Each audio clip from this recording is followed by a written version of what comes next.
الشیطان الرجیم بسم اللہ الرحمن الرحیم الحمدللہ رب العالمین والصلاة والسلام علی سیدنا و نبینا و مولانا ابی القاسم محمد و آلہ الطیبین الطاہرین المعصومین۔ آج اکتوبر کی 16 تاریخ ہے 2010 اور ذی قعدہ کی 7 تاریخ ہے 1431۔ آج ہم انشاءاللہ سورہ مبارکہ آل عمران کی آیت نمبر 110 سے 115 تک کی تلاوت کا شرف حاصل کریں گے۔ 110 215 سورہ آل عمران۔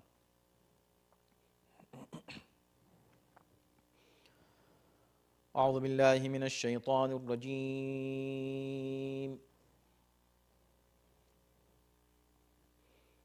بسم اللہ الرحمن الرحیم۔ کنتم خیر امة اخرجت للناس تأمرون بالمعروف وتنہون عن المنکر وتؤمنون باللہ ولو آمن اہل الكتاب لکان خیرا لهم منهم المؤمنون وأكثرهم الفاسقون لن يضروكم إلا أذى وإن يقاتلوكم يولوكم الأدبار ثم لا ينصرون ضربت عليهم الذلة أينما ثقفوا إلا بحبل من الله وحبل من الناس وباءوا بغضب من الله وضربت عليهم المسكنة ذلك بأنهم كانوا يكفرون بآيات الله ويقتلون الأنبياء بغير حق ذلك بما عصوا وكانوا يعتدون ليسوا سواء من أهل الكتاب أمة قائمة يتلون آيات الله آناء الليل وهم يسجدون يؤمنون بالله واليوم الآخر ويأمرون بالمعروف وينهون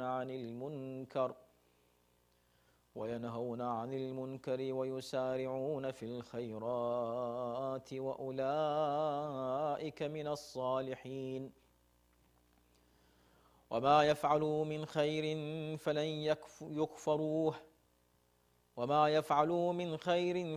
يكفروه والله عليم بالمتقين۔ ارشاد ہو رہا ہے کہ تم کو ایسی بہترین امت قرار دیا گیا جسے لوگوں کی ہدایت کے لیے پیدا کیا گیا ہے تاکہ تم امر بالمعروف کرو، نہی عن المنکر کا فریضہ انجام دو اور اللہ پر ایمان رکھو، اور اگر اہل کتاب بھی ایمان لے آتے تو یہ ان کے لیے بہتر ہوتا۔ ان میں سے کچھ تو مومن ہیں اور اکثر نافرمان۔ وہ لوگ تمہارا کچھ نہیں بگاڑ سکتے علاوہ کچھ اذیت دینے کے، اور اگر تم سے لڑنے آئیں گے تو فرار اختیار کر جائیں گے اور پھر انہیں کوئی مدد بھی نہ مل سکے گی۔ ذلت ان کے لیے ثابت ہو چکی ہے، وہ چاہے جہاں پائے جائیں، سوا اس کے کہ وہ اللہ سے کوئی عہد و پیمان کر لیں یا کچھ لوگوں کی پناہ میں آ جائیں۔ یہ لوگ غضب الہی میں گرفتار رہیں گے اور پستی کا شکار رہیں گے، کیونکہ وہ اللہ کی آیتوں کا انکار کرتے رہے اور انبیاء کو ناحق قتل کرتے رہے، جس کی وجہ یہ تھی کہ انہوں نے نافرمانی کی اور حد سے گزر جاتے تھے۔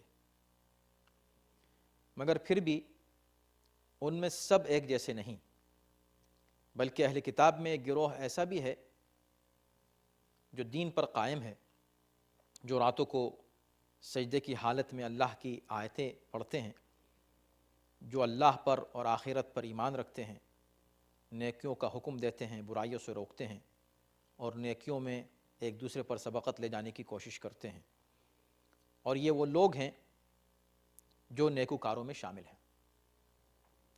اور یہ لوگ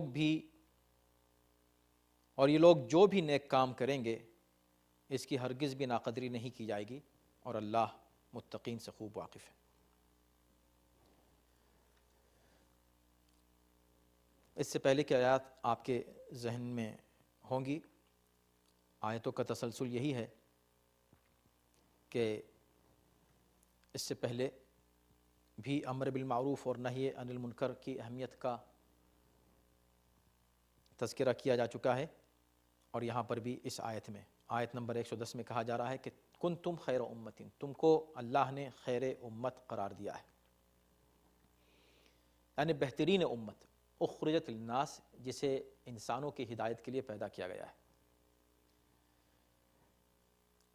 کنتم خیر امتن میں سب سے پہلے لفظ کنتم پر مفسرین نے بہت بحث کی ہے، اور کافی گفتگو اس پر کی گئی ہے کہ کنتم سے کیا مراد ہے، اس لیے کہ کنتم ماضی کا صیغہ ہے، یعنی تم تھے، تو کیا یہ کہا جائے کہ کنتم خیر امتن، تم بہترین امت تھے یا بہترین امت ہو؟ انتم خیر امتن کہنا چاہیے تھا کہ تم بہترین امت ہو، لیکن کہا کنتم یعنی تم تھے، تو ماضی کا صیغہ کیوں استعمال کیا گیا؟ تو اس کے بہت سے اسباب بیان کیے گئے ہیں اور بہت سے احتمالات ظاہر کیے ہیں مفسرین نے۔ ان میں سے یہ ہے کہ چونکہ مثلا پہلا احتمال یہ ہے کہ چونکہ آیت کے سیاق و سباق میں اہل کتاب کا تذکرہ ہے، لہٰذا اشارہ ہے گزشتہ کتابوں کی طرف کہ ان کتابوں میں اس امت کو، امت محمدی صلی اللہ علیہ وسلم کو بہترین امت قرار دیا گیا ہے۔ تو جس طرح پیغمبر اسلام کا تذکرہ گزشتہ کتابوں میں ہے، اسی طرح ان کی امت کا تذکرہ بھی گزشتہ کتابوں میں ہے، لہٰذا اس اعتبار سے کہ کنتم کا لفظ ماضی کے صیغے کے ساتھ استعمال کیا، یعنی تم ان کتابوں میں بھی بہترین امت قرار دیے گئے ہو، ایک یہ مفہوم ہے۔ دوسرا یہ ہے مفسرین نے کانا کو تامہ مراد لیا ہے، ناقصہ مراد نہیں لیا ہے، یعنی یہ عربی گرامر کے لحاظ سے اگر کانا جو ہے وہ ناقصہ ہو تو اس کا مفہوم دوسرا ہوگا، اور اگر تامہ ہو تو اس کا مطلب جو ہے وہ ایجاد و حدوث ہے، یعنی کسی شے کو عالم وجود میں لانا۔ تو اس سے مطلب یہ ہے کہ کنتم خیر امتن، یعنی تم بہترین امت کے طور پر خلق کیے گئے یا بہترین امت کے طور پر عالم وجود میں آئے، ایگزسٹنس میں آئے۔ تیسرا مفہوم یہ ہو سکتا ہے، تھے، کہاں تھے؟ تم بہترین امت تھے، لوح محفوظ میں بہترین امت تھے، انبیاء کی بشارتوں میں بہترین امت تھے، اللہ کے نزدیک تم پہلے سے بہترین امت تھے۔ ایسا نہیں کہ جب یہ امت آئی، پیغمبر آئے، امت بنی، اس کے بعد بہترین بنی، نہیں، پہلے ہی سے اللہ نے طے کر لیا تھا کہ بہترین انبیاء میں جو بہترین نبی ہے اس کی امت بھی بہترین امت ہونی چاہیے۔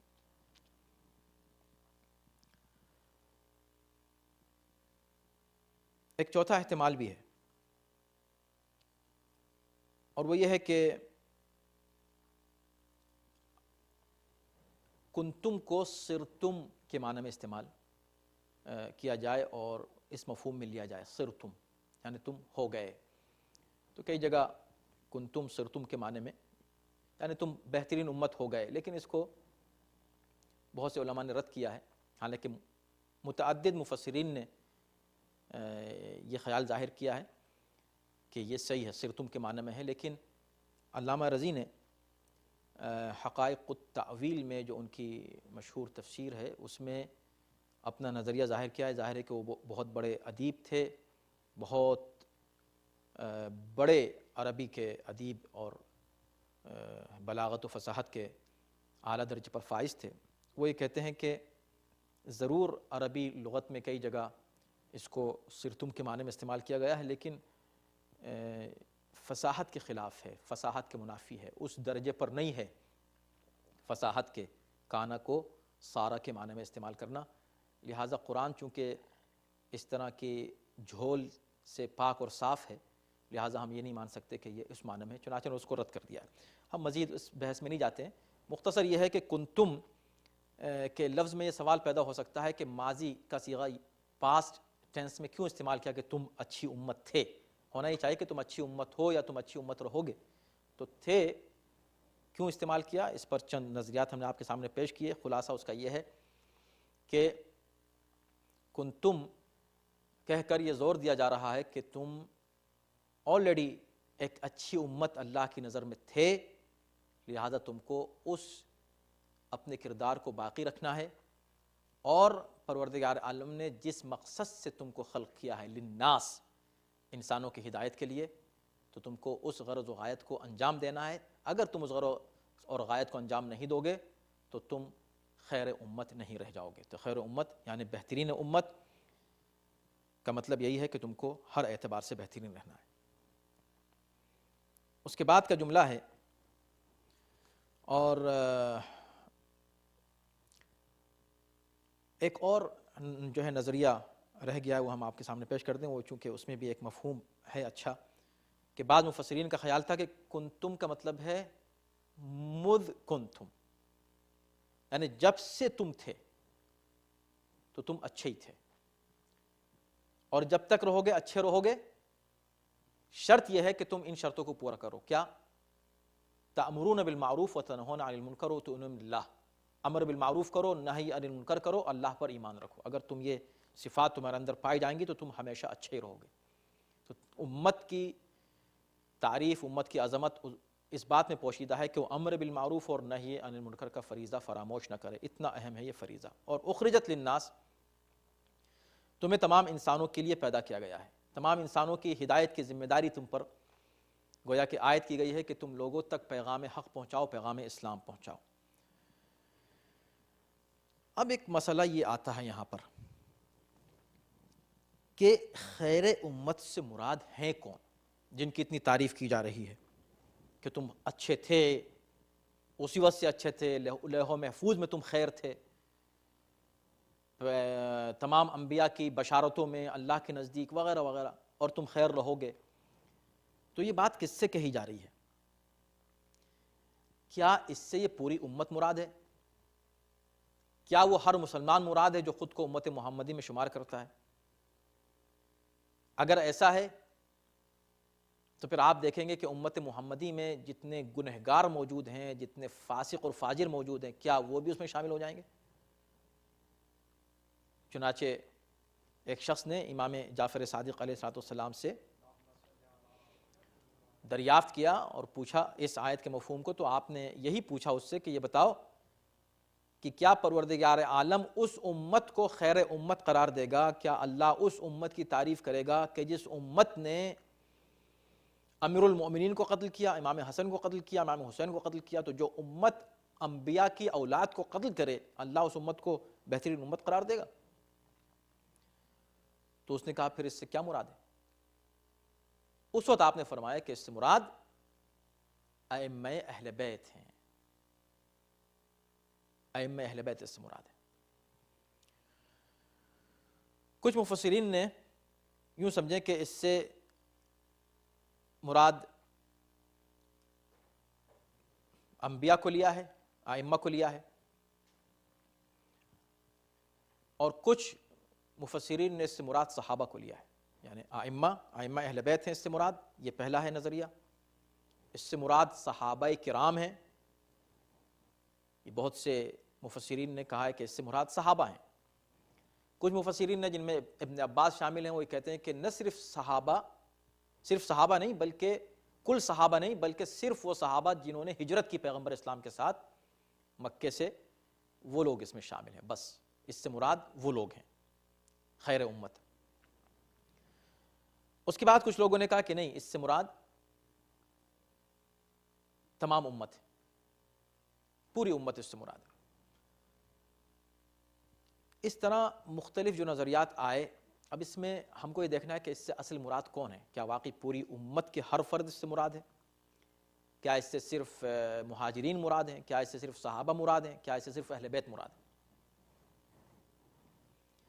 اگر آپ آیت کے مفہوم کو سمجھیں، ان شرطوں کو سمجھیں، اور جس وجہ سے اس کو خیر امت اور بہترین امت قرار دیا جا رہا ہے، اور اس سے پہلے کی آیتیں پڑھیں، تو آپ کو آسانی سے معلوم ہو جائے گا کہ اس سے پہلے ایک آیت میں اسی مفہوم کی آیت نمبر 103 میں گزر چکی ہے، وَلْتَكُمْ مِنْكُمْ أُمَّةٌ يَدْعُونَ إِلَى الْخَيْرِ، تم میں سے ایک امت ایسی ہونی چاہیے جو خیر کی طرف دعوت دے، یَأْمُرُونَ بِالْمَعْرُوفِ وَيَنْهُونَ أُمَّةٌ مِنْكُمْ أُمَّةٌ، یعنی تم میں سے ایک امت ہونی چاہیے۔ تو سب سے پہلے قابل غور بات یہ ہے کہ لفظ امت کا اطلاق کس پر ہوتا ہے یہ دیکھا جائے۔ کنتم خیر امتین، تم بہترین امت ہو، تو کون ہو امت؟ تو کیا اس سے مراد پوری امت محمدیہ کہ تم سب کے سب بہترین امت ہو؟ چونکہ لفظ امت استعمال کیا، امت یعنی نیشن، تو جب ہم نے کہا نیشن تو اس لفظ میں سب آ گئے، کیا سب آ گئے امت میں؟ تو اس سے پہلے کی جو آیت ہے جب یہ کہا جا رہا ہے کہ وَلْتَكُمْ مِنْكُمْ أُمَّةٌ، تم میں سے ایک امت ہونی چاہیے، اب یہ بات کس سے کہی جا رہی ہے کہ تم میں سے ایک امت ہونی چاہیے؟ یہ بات تو مسلمانوں سے کہی جا رہی ہے نا کہ اے مسلمانوں تمہارے درمیان میں سے ایک امت ہونی چاہیے۔ اس کا مطلب یہ کہ خود مسلمان جو امت ہے اس میں بھی ایک امت ہے، اس مسلمان امت کے اندر ایک اور امت ہے، وہ جو ایک اور امت ہے وہ ایک جماعت ہے، اس کی خصوصیت کیا ہے؟ تأمرون بالمعروف وتنہون عن المنکر، یہ اس کی خصوصیت ہوگی۔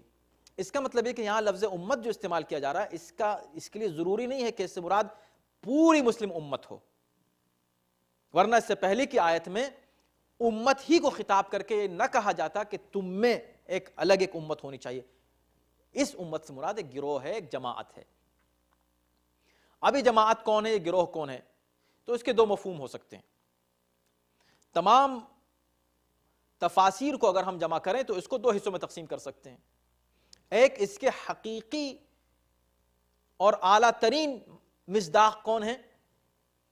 وہی ہوں گے کہ جنہوں نے امر بالمعروف اور نہی عن المنکر اعلیٰ ترین پیمانے پر بہترین طریقے سے اس شان سے کیا ہوگا جو قرآن کا طریقہ ہے، جو پیغمبر اسلام کا انداز تھا، اور وہ بلا شبہ پیغمبر اسلام کے بعد امیر المومنین علیہ السلام ہیں، اس کے بعد امام حسن ہے، اس کے بعد امام حسین ہے۔ جس انداز سے انہوں نے امر بالمعروف کیا اور جس انداز سے انہوں نے نہی عن المنکر کا فریضہ انجام دیا، اس شان سے کبھی بھی کسی نے یہ فرض انجام نہیں دیا ہے۔ تو بہترین مصداق اس کا خیر امت کے بلا شبہ یہ ہیں، چنانچہ اس سلسلے میں بہت سی روایات بھی موجود ہیں خود اہل بیت سے جو اس بات کو واضح کرتی ہیں، ظاہر کرتی ہیں کہ اس سے مراد اہل بیت طاہرین ہیں اور ائمہ ہیں۔ تو یہ بات بڑی کلیئر ہے، اس پہ اس لیے بحث نہیں ہو سکتی کہ اگر جو لوگ امت کے ہر فرد کو شامل کرنا چاہیں وہ تو اس پہ اعتراض کر ہی نہیں سکتے، جو لوگ امت کے ہر فرد کو نہیں صرف نیکوکاروں کو شامل کرنا چاہیں تب بھی وہ اس پر اعتراض نہیں کر سکتے کہ اہل بیت نیکوکاروں میں شامل ہیں، جو لوگ یہ کہتے ہیں کہ اس سے مراد صحابہ کرام ہیں وہ بھی اس سے انکار نہیں کر سکتے کہ وہ تو ان کو معلوم ہے کہ اہل بیت بہرحال ان سے افضل ہیں، اور اگر صحابہ کی بات ہے تو امیر المومنین صحابہ میں بہترین اور اعلیٰ ترین درجے پر فائز ہیں اصحاب میں، تو وہ بھی اس سے انکار نہیں کر سکتے۔ جو لوگ کہتے ہیں کہ نہیں اس سے مراد صرف مہاجرین ہیں وہ بھی اس سے انکار نہیں کر سکتے۔ تو سب کے سب اس پر تو اجماع سب کا ہے، سب اس پر اجماع رکھتے ہیں کہ خیر امت سے مراد اہل بیت طاہرین ہیں۔ اب ایک دوسرا مسئلہ آتا ہے، کچھ لوگ جو ہیں اس کو عمومیت دینا چاہتے ہیں کہ نہیں دوسرے لوگ بھی ہیں، تو اگر دوسرے لوگ بھی ہیں تو وہ کون لوگ ہیں؟ دوسرے لوگ جن میں یہ صفات پائی جائیں۔ اس سے پہلے کہ آیت میں آپ نے دیکھا آیت نمبر 103 جس کا بھی ہم حوالہ دے رہے تھے آپ کے سامنے، جس میں یہ کہا گیا تھا کہ وَلْتَكُمْ مِنْكُمْ أُمَّةٌ، آیت نمبر 104 وَلْتَكُمْ مِنْكُمْ أُمَّةٌ يَدْعُونَ إِلَى الْخَيْرِ يَأْمُرُونَ بِالْمَعْرُوفِ وَيَنْهُونَ عَنِ الْمُنْكَرِ، اس پر ہم تفصیل سے گفتگو کر چکے ہیں کہ اس کے دو حصے ہیں، ایک ہے خیر کی طرف دعوت دینا، دوسرا حصہ ہے امر بالمعروف اور نہی عن المنکر کا۔ اس کو جس انداز سے اہل بیت نے انجام دیا کسی نے انجام نہیں دیا، اور بہترین عملی طور پر، یعنی امر بالمعروف اور نہی عن المنکر کے لیے اعلیٰ ترین قربانی اگر کسی نے دی ہے، اعلیٰ ترین ہسٹری کی بہترین اور اعلیٰ ترین قربانی کربلا کی قربانی ہے جو امام حسین علیہ السلام نے پیش کی، اور اس کا مقصد کیا تھا اس قربانی کا؟ صرف زبان سے، امر بالمعروف کرنا اور ہے. عملی طور پر اتنے بڑے پیمانے پر قربانی پیش کر کے دین کو بچانا اور دین کی حفاظت کرنا اور امت کو بچانا وہ اور ہے. وہ کیا ہے کہ جب آپ چلے ہیں وہاں سے مدینے سے چلے اور لوگوں نے پوچھا کہ آپ کیوں جا رہے ہیں، تو آپ نے فرمایا انی لم اخرج اشرا ولا بطرا ولا ظالما ولا مفسدا. اس کے بعد جو انہوں نے غرض و غایت اپنی بیان کی، اس کا تذکرہ ہم کر چکے ہیں کہ وَإِنَّمَا خَرَجْتُ لِطَلَبِ الْإِصْلَاحِ فِي أُمَّتِ جَدِّي، میں اپنی امت، اپنے نبی، اپنے جد کی امت کی اصلاح کے لیے نکل رہا ہوں. امام حسین جو نکلے اصلاح امت کے لیے نکلے. ان کا مقصد کیا تھا کہ میں اس لیے نکل رہا ہوں تاکہ میرے جد کی امت، اب دیکھیں بات امت کی ہو رہی نا، کنتم خیر امت، تم بہترین امت ہو. وہ بہترین امت کیسے ہو سکتی ہے جس کو اصلاح کی ضرورت پڑ جائے؟ بہترین امت وہ ہے جو امت کی اصلاح کے لیے آگے بڑھے. اس امت میں جو امت ہے وہ یہ ہے، یہ امامت. چنانچہ امام حسین فرماتے ہیں کہ میں اس لیے باہر نکلا ہوں کہ تاکہ امت پیغمبر اسلام میں اصلاح کروں. یہ ایک پارٹ ہے اس کا. پھر کیا کہا؟ اريد ان امر بالمعروف وانهى عن المنکر، میں یہ چاہتا ہوں کہ امر بالمعروف کروں اور نہی عن المنکر کروں. توجہ ہے، اس کا مطلب تین کام ہیں، ایک ہے اصلاح کرنا، دوسرا امر بالمعروف، تیسرا جو ہے نہی عن المنکر. بالکل ایگزیکٹلی جو آیت پیش کر رہی ہے، یدعون الی الخیر، یامرون بالمعروف، ینہون عن المنکر. آیت کے عین مطابق امام حسین چلیں، پھر فرماتے ہیں وَأَنْ أَسِيرَ بَسِيرَةِ أَبِي وَجَدِّي، یا اسیر بصیرت جدی و ابی، میں نکلا ہوں تاکہ اپنے نانا اور اپنے بابا کی سیرت پر عمل کروں. جس سے یہ بھی بتا دیا کہ اس کا مطلب میں جو کچھ کرنے جا رہا ہوں، جس طرح کا امر بالمعروف اور نہی عن المنکر کرنے جا رہا ہوں اور اصلاح امت کے لیے، دعوت الی الخیر کے لیے نکلا ہوں، یہ سیرت پیغمبر کی بھی ہے، یہ سیرت امیر المؤمنین کی ہے. اس کا مطلب یہ وہ لوگ ہیں کہ جو امر بالمعروف کرنے والے ہیں اور خیر امت کے بہترین اور اعلیٰ ترین اور مکمل ترین مصداق ہیں.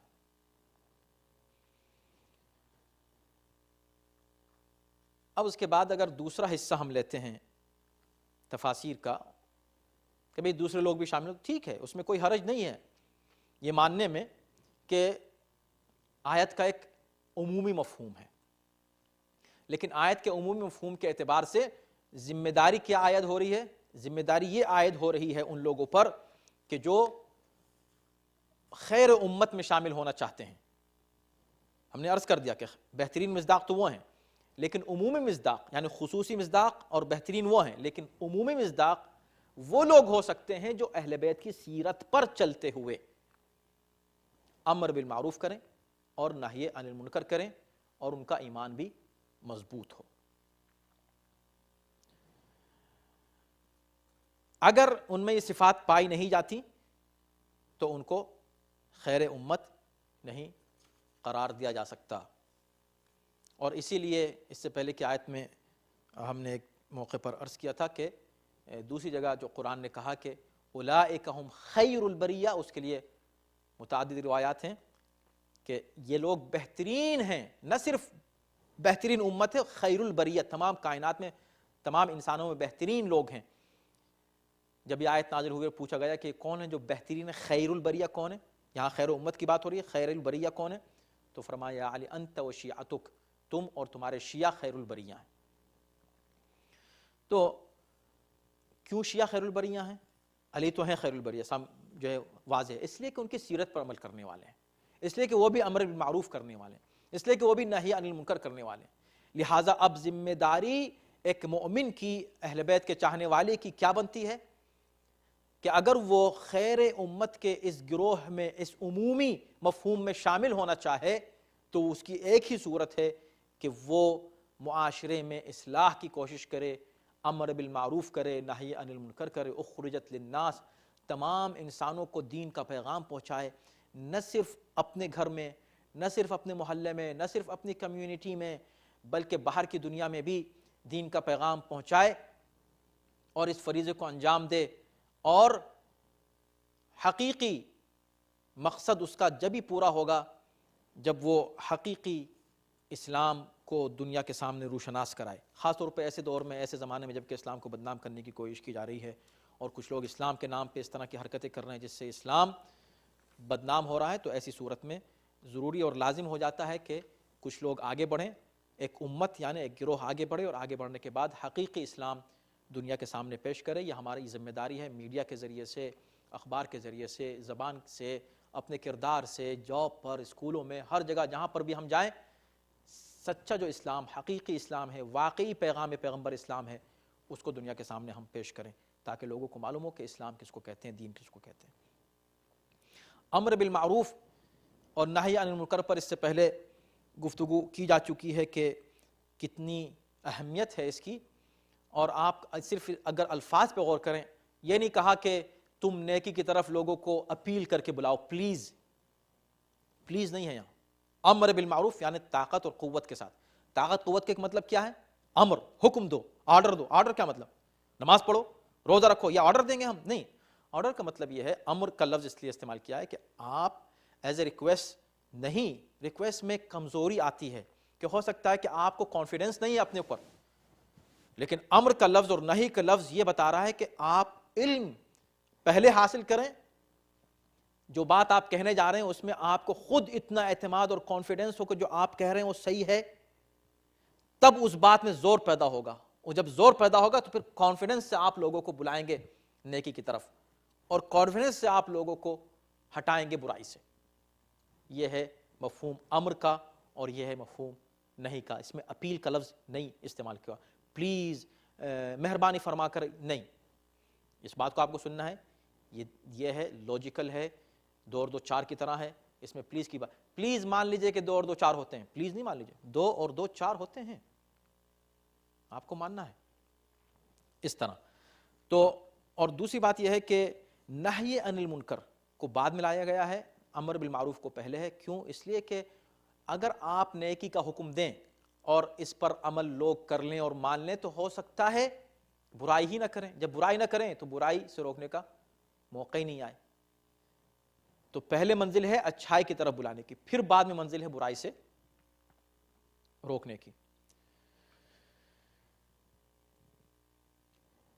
اب امر نہی عن المنکر کی اہمیت کیا ہے، اس پر چونکہ ہم اس سے پہلے گفتگو کر چکے ہیں، اس وقت صرف ہم 2 آیتیں آپ کے سامنے پیش کر کے آگے بڑھ جائیں گے کہ اللہ نے جب بنی اسرائیل کو منع کیا ہفتے کے دن شکار کرنے سے، مچھلی کا شکار، تو کچھ لوگوں نے شکار کرنا شروع کیا، کچھ لوگوں نے شکار نہیں کیا. جنہوں نے شکار نہیں کیا ان کے 2 قسمیں تھیں. کچھ وہ لوگ تھے جو خود شکار نہیں کرتے تھے مگر شکار کرنے والوں کو دیکھ کے کچھ کہتے بھی نہیں تھے، خاموش بیٹھے رہتے تھے. دوسرے وہ تھے کہ خود شکار نہیں کرتے تھے مگر دوسروں کو منع بھی کرتے تھے کہ شکار مت کرو. اب آیت نازل ہوئی. آیت کیا نازل ہوئی کہ ثم انجینا الذین ینہون عن السوء، ہم نے ان لوگوں کو بچا لیا جو برائی سے روکتے تھے. وَأَخَذْنَا الَّذِينَ ظَلَمُوا بِعَذَابٍ بَئِيسٍ، اور جو لوگ ظلم کرتے تھے ان پر ہم نے بدترین عذاب نازل کیا. تو دو گروہ بتائے، ایک وہ جن پر عذاب آیا، ایک وہ جن پر عذاب نہیں آیا. جن پر عذاب نہیں آیا وہ لوگ تھے جو برائی سے روکتے تھے، نہی عن المنکر کرتے تھے. جن پر عذاب آیا ان کو کہا ظالم. ظالم کون تھے؟ 2 طرح کے لوگ تھے، ایک وہ جو خود ظلم کر رہے تھے، ایک وہ جو ظلم دیکھ کر خاموش رہتے تھے. سمجھ گیا؟ تو اس کا مطلب یہ ہوا کہ اگر آپ کوئی برائی دیکھیں، کوئی ظلم دیکھیں، کوئی منکر آپ کی جو نگاہوں کے سامنے انجام دیا جا رہا ہو، تو آپ کا فرض ہے، ظاہر ہے کہ جو فقہی اصول ہیں اس کے مطابق آپ اس کو روکنے کی کوشش کریں. پھر ہم نے کہا کہ روکنے کی کوشش کرنے کا مطلب یہ کہ ڈنڈا لے کے کھڑا ہو جائیں، اعتماد کے ساتھ، علم کے ساتھ، وزڈم کے ساتھ، حکمت کے ساتھ آپ سمجھانے کی کوشش کریں اور روکنے کی کوشش کریں. نہیں کریں یعنی ایٹ لیسٹ منع کر دیں کہ بھئی یہ کرنا اچھی بات نہیں ہے، یاد دلا دیں، اتنا کافی ہے. یہ آیت تھی سورہ اعراف کی آیت نمبر 165. 165۔ دوسری ایک آیت ہے اس کو بھی پڑھ دیتے ہیں ہم۔ لعن الذین کفروا من بنی اسرائیل علی لسان داؤد وعیسی ابن مریم ذلک بما عصوا وکانوا یعتدون۔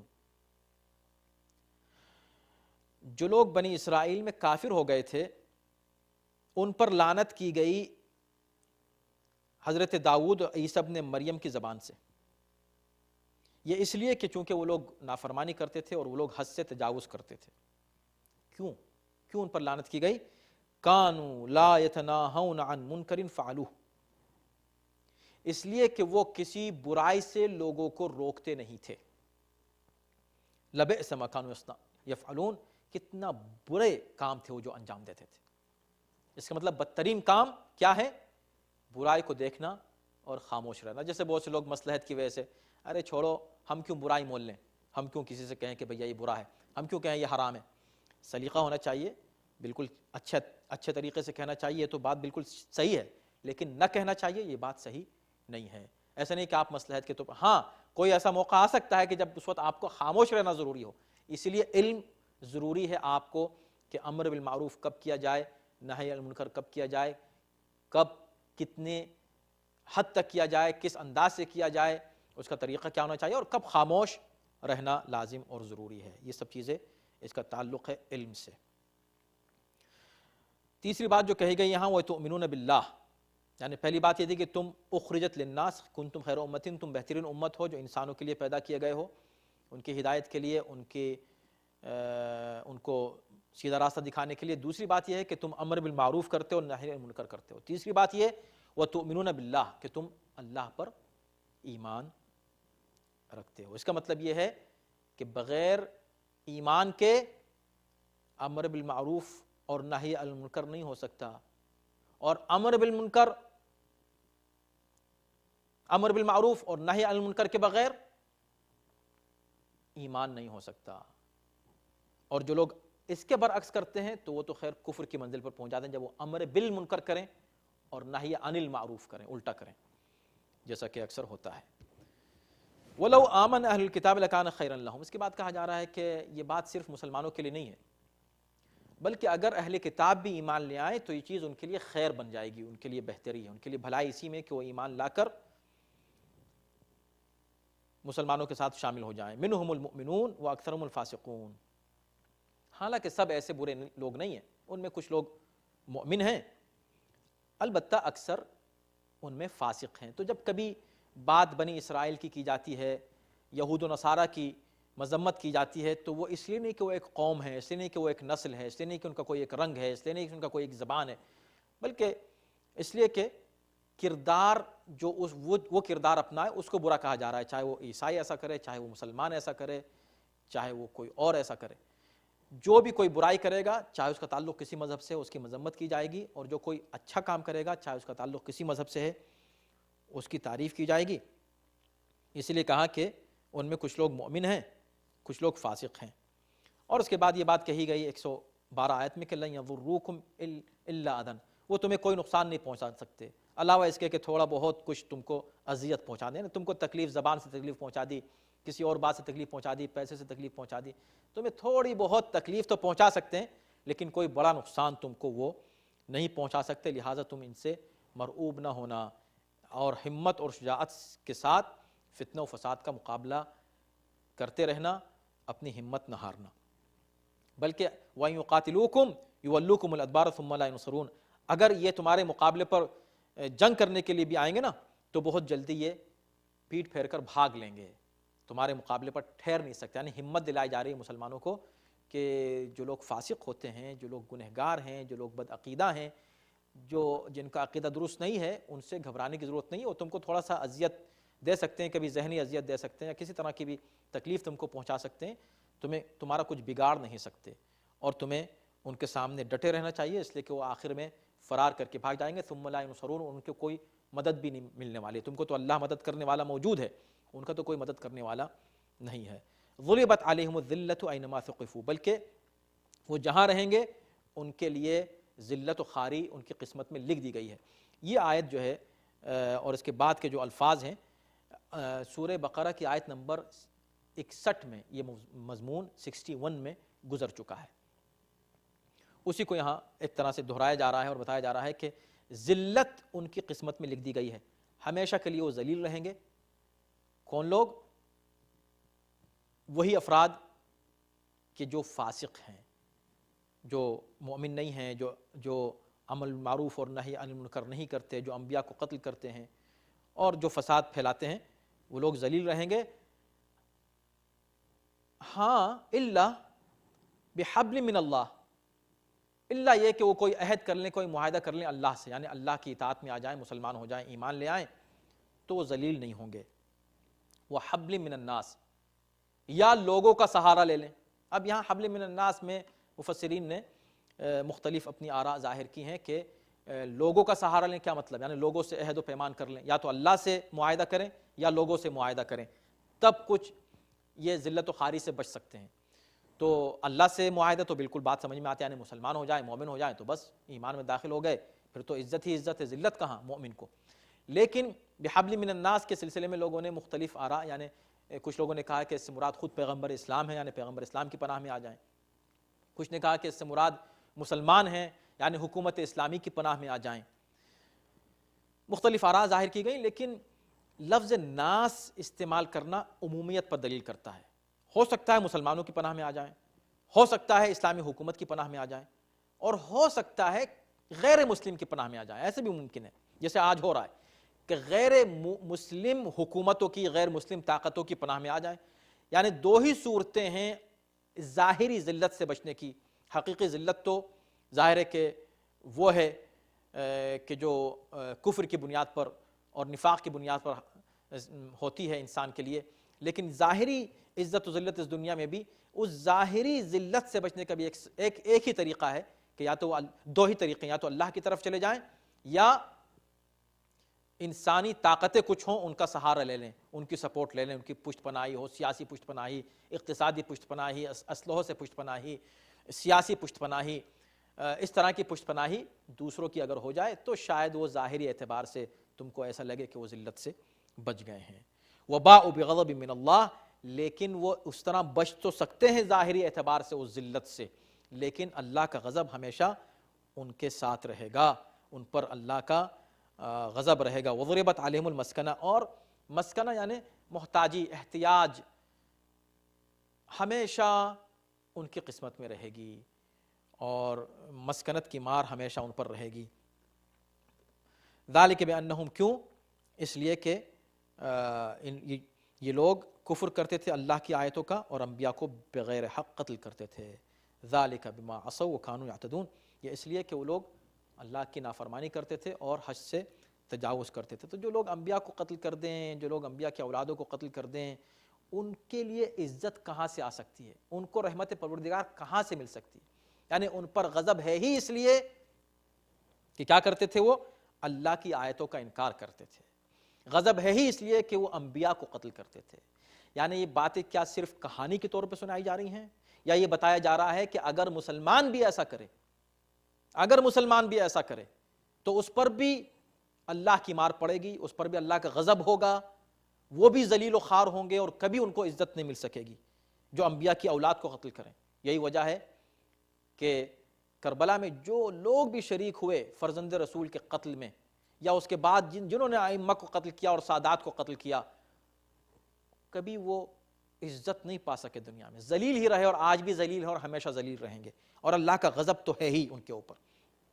ذالک بما عصوا وکانوا یعتدون، اس لیے کہ وہ لوگ اللہ کی نافرمانی کرتے رہے، حد سے تجاوز کرتے رہے۔ 113 آیت میں پھر اس بات کو بہت ہی اچھے انداز میں اس کی تشریح کی گئی ہے، بیان کیا گیا ہے، اور وہ یہ ہے کہ لیسوا سواء، جو بات اس سے پہلے کہی گئی تھی کہ سب جو ہے ایک جیسے نہیں ہوتے، سب ایک طرح کے لوگ یہ نہیں ہیں۔ ہم اس لیے ان کی برائی نہیں کر رہے ہیں کہ چونکہ ان کا تعلق کسی ایک قوم سے، کسی ایک نسل سے ہے، کسی ایک گروہ سے، کسی ایک گروپ سے ہے، نہیں، بلکہ اس لیے کہ ان کا کردار ایسا ہے، لہٰذا سب ایسے نہیں ہیں۔ لیسوا سواء، سب ایک جیسے نہیں ہیں، تو اس کا مطلب ہے کہ اسلام تعریف یا مذمت کسی کی کرتا ہے تو رنگ و نسل یا قوم و قبیلے کی بنیاد پر نہیں کرتا، بلکہ عقیدے اور عمل کی بنیاد پر کرتا ہے۔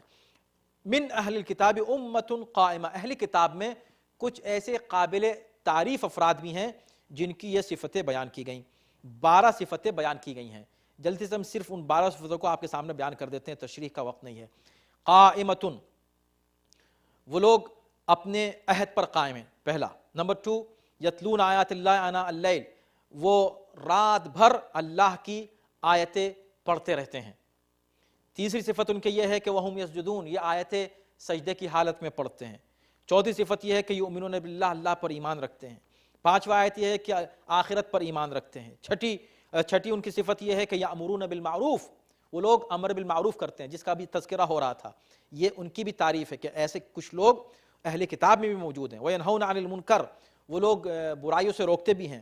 یسارعون فی الخیرات، نیکیوں کی طرف سبقت کرتے ہیں، ایک سے زیادہ ایک بڑھ کر نیکی کرنا چاہتے ہیں، دوسروں سے بڑھ جانا چاہتے ہیں۔ وَأُولَٰئِکَ مِنَ الصَّالِحِینَ، یہ لوگ نیکوکاروں میں ہیں۔ وَمَا يَفْعَلُوا مِنْ خَيْرٍ، یہ لوگ جو بھی نیک کام کرتے ہیں، یہ 10ویں صفت ہے، نیک کام کرنا ان کا۔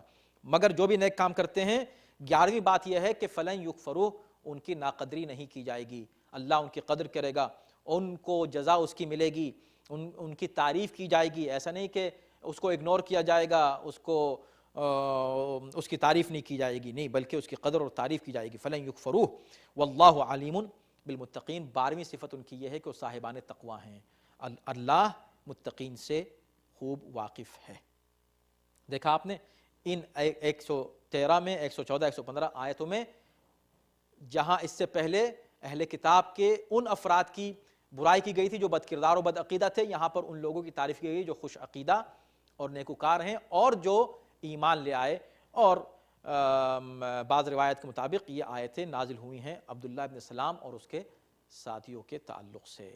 تو بہرحال خصوصی بھی ہوتی ہے آیت اور اس کا مفہوم عمومی بھی ہوتا ہے۔ عمومی طور پر یہ سب پر ہے کہ ہم نہ کسی کی تعریف بلا وجہ کرتے ہیں، نہ کسی کی جو ہے مذمت بلا وجہ کرتے ہیں۔ جو قابل تعریف ہے اس کی تعریف ہونی چاہیے، چاہے اس کا تعلق کسی قوم و مذہب و ملت سے ہو، اور جو قابل مذمت ہے اس کی مذمت ہونی چاہیے، اس کا تعلق کسی بھی قوم و مذہب و ملت و نسل و زبان اور ملک سے ہو۔ پروردگار ہم سب کو قرآن مجید کی تعلیمات پر عمل پیرا ہونے کی توفیق کرامت فرمائے، ایمان کے ساتھ دعوت الخیر، امر بالمعروف اور نہی عن المنکر کی توفیق کرامت فرمائے۔ صلوات، اللہم صلی علی محمد و آل محمد۔